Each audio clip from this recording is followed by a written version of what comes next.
When Osiris had completed his instructions to his hosts, he sent messengers to Vibridge, saluting, in the name of Jehovah, calling for 1,000,000 more Etherians, who came presently, and Osiris divided them into 10,000 groups, giving each group one or more of his attendants, to whom he had previously given instructions. When all of them were ready for the work, Osiris said, "Experience has proven that to dispossess familiar spirits in one place is only to drive them to another. It is wise, therefore, that in the same day that you make the attack in one city or temple, you do so in the principal places all over the earth, giving the familiars no place to fasten upon. Therefore, let the beginning of sunrise tomorrow in each and every place be the sign of attack, and you shall possess all the temples, places of the oracles, cities, kings, queens, rulers, and leaders of men, driving away, by stratagem or by force, all the false lords, and all spirits professing the name of Apollo, or any agent or representative spirit in the name of Apollo or Thor. And immediately mortals will recognize that some change is going on in the unseen world, and they will go to the places of spirit communion, asking for Apollo to explain, and you, O Etherians, shall answer, Apollo is cast out. Hear the wisdom of the Great Spirit, Jehovah. And then you, O Etherians, shall instruct them as I, Osiris, have commanded." So the situation, came to pass as Osiris had decreed. The Etherians drove out the false lords of the earth, and they banished the familiars of all the kings, queens and leaders of men. And the Etherians taught in the temples and oracles, and by entrancement, and by inspiration, as commanded by Jehovah, through his son, Osiris. But in all places the Great Spirit's name, which is Jehovah, was made a secret, and the situation, was commanded of mortals that his name only be spoken in whisper, or low breath, because Jehovah speaks to the soul of man silently. And these things were established, and this commandment was the first universal teaching of the Great Spirit, given to mortals other than the sacred people, the Yearns. And Osiris decreed, "You, O Etherians, shall give one lord to every city and oracle, but every lord shall profess Jehovah, and to being his son." And this decree was also accomplished. And when the people of earth consulted the oracles as to who the Spirit was, the answer was, Jehovah, through his Son, Lord of earth, or God of earth. But the situation, was made lawful to use the names, Lord and God, with audible voice, and they were thus used, and spoken of by mortals as the substitute of words, permissible in public, in place of the name, Jehovah. And after this turn of events, the names Lord and God were worshipful. Osiris said, "It is an easy matter to rule over the kings, queens, prophets, and all learned people, but not so easy to rule over the ignorant. They, having been accustomed to worship Apollo through the idols, will continue to do so for a long time.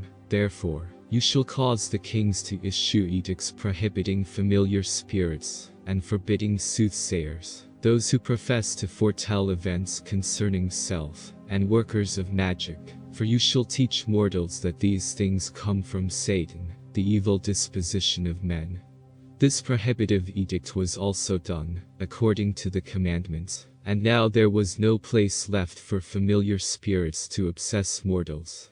And these spirits distributed themselves like the spirits of ancient times, some going into swine, and living with them, concerning which, Osiris commanded his hosts to inspire the kings and queens to pass laws prohibiting the eating of swine's flesh, lest mortals become bound with feudals.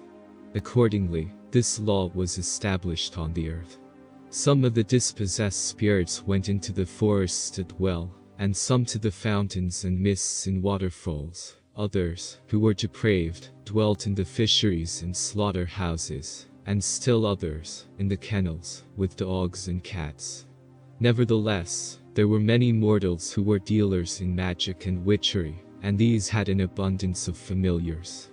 And when such mortals would die, the familiars would go to their sons or daughters, Consequently the situation was said of them, they inherited the gift of magic. The sire, having overcome the evil spirits, now called a council at Ontario, and 500,000 angels came. Osiris said, "In Jehovah's name, I, Osiris, will now deliver those false lords and familiars I have cast out, and you, O Etherians, shall labor in conjunction with the gods of Atmospheria to accomplish this end. Behold, I have had the familiars enumerated, and there are more than 6 billion of them on earth. You shall go, therefore, to all the divisions of the earth that they inhabit, and proclaim a great festival, to be held in Ontario, inviting them here. And you shall provide them with conveyance, bringing them across the seas in suitable vessels. For, when I have congregated them here, I will destroy the ships so they cannot return."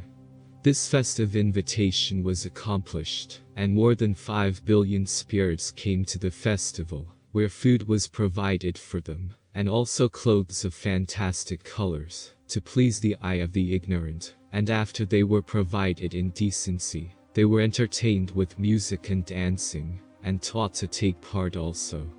For 70 days the festival lasted, and every day varied from another, and the multitude became so intoxicated with delight, and also so broken off from their old habits and associations, that they forgot all about the ships and conveyances. Osiris spoke to his council privately, saying, "Provide an areata large enough for all these people.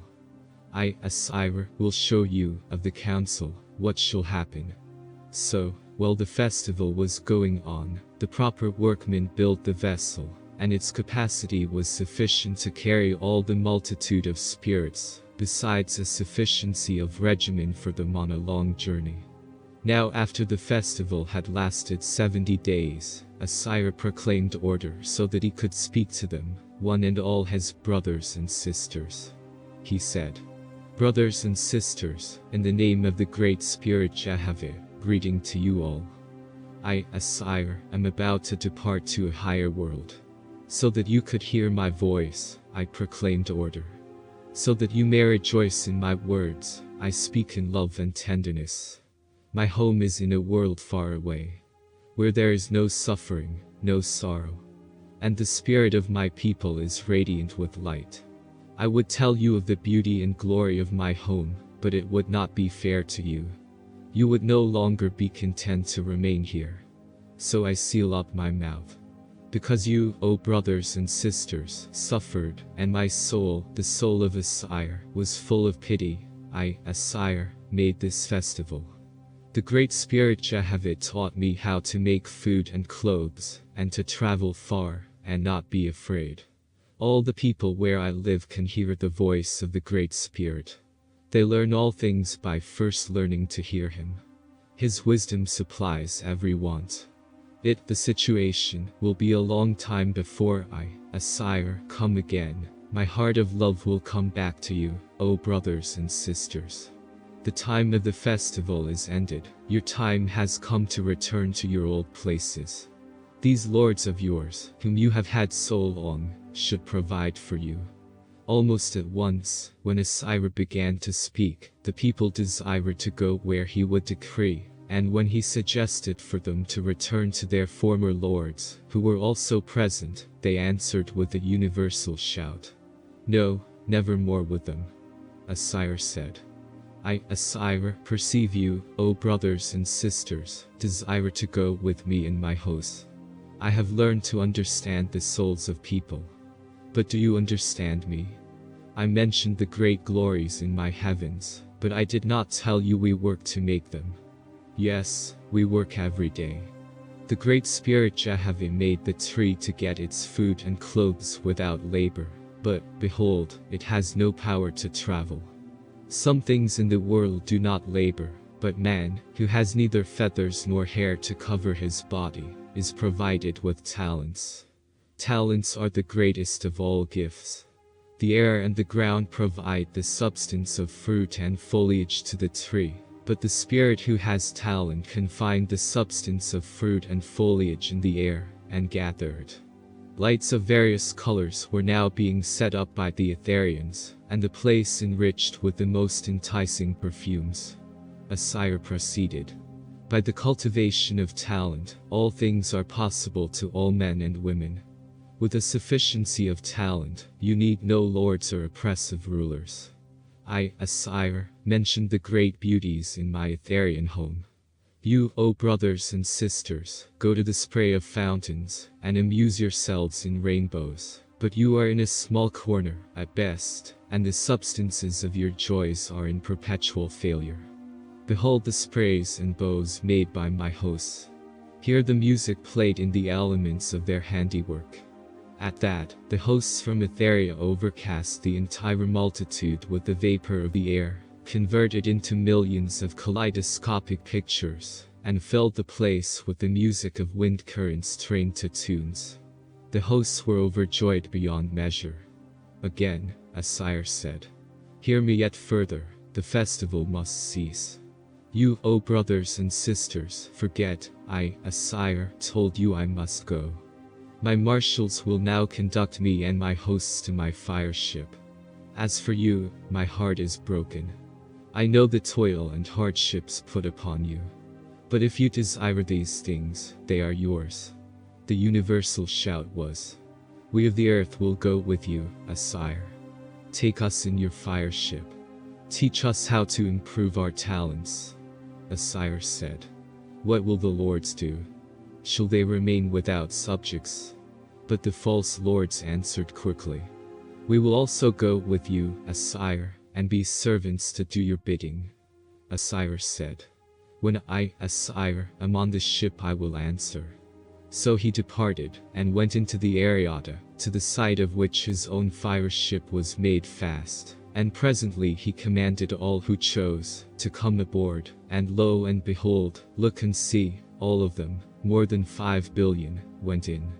At which point, Osiris commanded immediate ascent, and he thus delivered them high up in Atmospheria, where his proper officers had already provided a plateau of habitation for them, and the name of the plateau was Asin, signifying, no escape, for here Osiris decreed to have them educated, and purged from evil, nor was it, the situation, possible for them to return to the earth by their own power and learning.